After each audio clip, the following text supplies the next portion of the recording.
JBD. If there's nobody on the cat, he'll bring me forward, bring me up close to the catapult, stop me to do some housekeeping chores. People that are going to launch me or set up the catapult are in the center deck console. That's the thing in the middle of the flight deck there. It's got a white stripe around it and red and yellow hash marks. That opens up, and inside are the controls that set up the catapult. Okay? What they have to know. They have to know how much wind's over the deck, they have to know the temperature, they have to know what airplane they're launching, and they have to know the weight. Well, they know 3 out of 4 things. They have gauges to tell them. They need the weight of this airplane. There's a gray shirt that's going to come up with a weight for it and ask the pilot how much he weighs. Well, he's got a very good idea how much he weighs because somebody wrote it on the note. But he wants to verify. You know, I tell a story, it's like bacon and eggs. You know, bacon and eggs, the chicken is involved, but the pig is committed. Here on the flight deck crew is involved, the pilot's committed. He's the one that's going to suffer if things are wrong. Do you weigh 38,000 pounds? The pilot's going to say, yes, that's too heavy, it's too light. How does the pilot know? He knows all about his airplane. He knows its basic weight, he knows how much fuel he has, he knows how much the ordnance weighs, and he's calculated that as part of the treatment. So he knows for sure what he weighs. When he gets the thumbs up, he's going to show it to the catapult officer and the crew in the center deck console. Now they have all they need to launch the airplane. The next thing that's going to happen,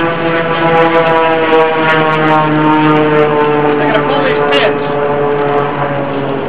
They remove before flight. These pins, when they're installed in the ordnance, they block the launch signal. You cannot fire the ordnance with a pin in there because it won't get past the pin. When they pull the pins, it completes the circuit. Now you don't want to complete that circuit if the circuit is hot. So the yellow shirt, when he sees the red shirt wanting to come over to pull the pins, tell the pilot to get his hands out of the cockpit. Now the pilot's not going to push anything, he knows better. But the red shirt wants to have a secure feeling that when he pulls the pin, you know, he's not going to get a blast of hot air from a rocket in his face or something like that. So the pilot's got his hands up, red shirt comes out, pulls these pins, shows it to the pilot.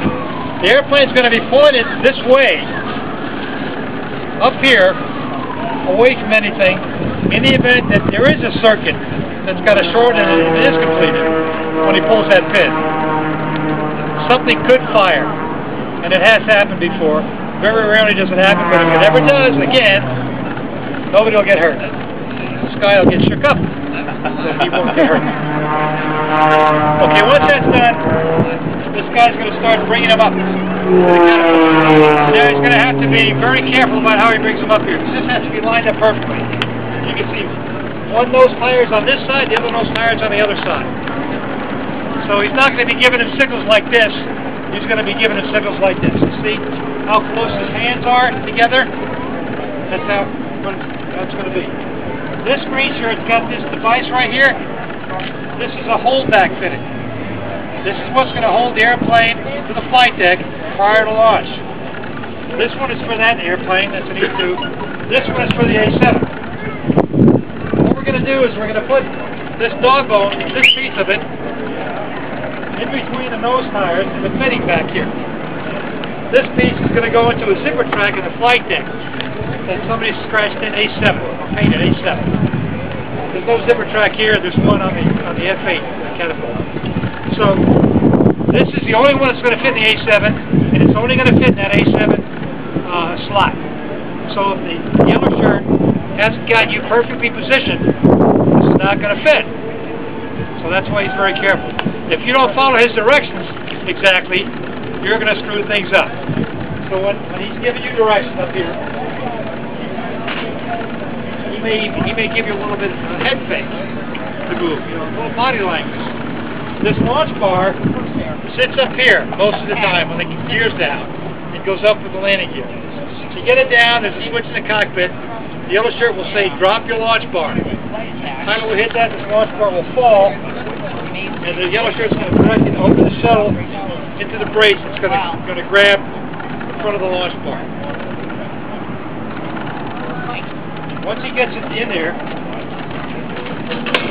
here's another picture of the yellow shirt standing in front, so they can get a good look and make sure the airplane's lined up perfectly. This green shirt, catapult maintenance petty officer, is going to make sure everything fits in there properly. And then, when you look at this aircraft, you want to take a look at it after I'm finished. You can see there's a space between the shuttle and the launch bar. They're going to take that space out. They're going to take out the slack. They're going to put the aircraft in tension. He's giving a tension signal. Take the slack out. There's a deck edge operator that's got a button that's going to apply 4,000 pounds of pressure to this shuttle and take out the tension. 4,000 pounds of pressure is not enough to break this holdback fitting. This is actually the part that fits into this, fits into the aircraft. This is machined such that at a certain tension it breaks, and that's what actually fires the airplane. If they fire the plane, fire the catapult, if they put enough tension on this to break, this is what's left. It's kind of like revving your engine and popping your clutch. You want to make sure there's enough pressure behind here to make sure the airplane's going to go, and it stops. 4,000 pounds of tension is not going to stop it, but it's going to cock the pistol. It's going to get the catapult ready to go. Once you've taken tension, the catapult can be fired. He's going to give this signal, take tension. The yellow shirt's going to see it. He's going to say, take tension, and I'm going to feel it in the cockpit. I'll feel the nose gear kind of squat a little bit. And also, he's going to give me a signal. Once I've taken tension, the cat's primed, ready to go. You better go to full power, which I'm going to do. I'm going to go to full power, and then the catapult officer is going to pick me up. The yellow shirt's going to send me to the catapult officer. He's giving me a 2-finger turn. That means you're at full power now. Check out your gauges, make sure you're ready to go, and let me know when you're ready to go. That's going to happen quite quickly. This airplane, 2-finger turn, you always got to space again. The airplane I flew, the F4, I need an afterburner. So once I check my gauges, I'll look back up at the catapult officer.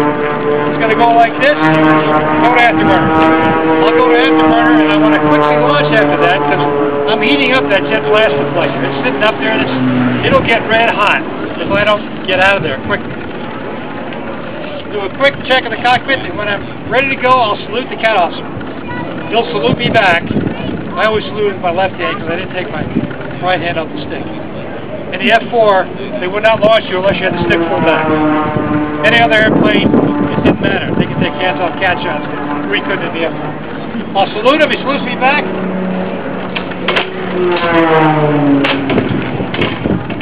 So drop his hand to the flight deck and point forward. What he'll do is, once I saluted, he'll look forward.